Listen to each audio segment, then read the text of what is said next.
Ayan, pauwi na ako ngayon. Matapos yung ilang mahigit isang araw na gawaan. Ito na nga. Ito okay na rin to.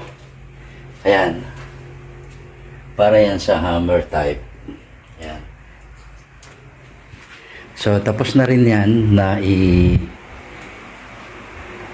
na-set ko na rin yan. Okay na siya. Para sa hammer type yan na laruang lihangin. So ngayon ay doon naman ako sa kabila para doon sa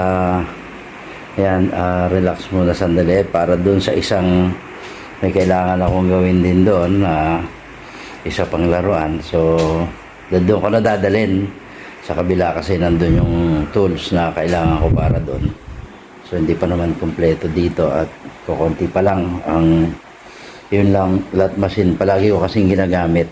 Yung milling natin ay kailangan pang ayusin, may sira pa rin, matagal na siya nakatambay kaya matagal tayong walang receiver. So ngayon mag-start na ulit gumawa ng receiver.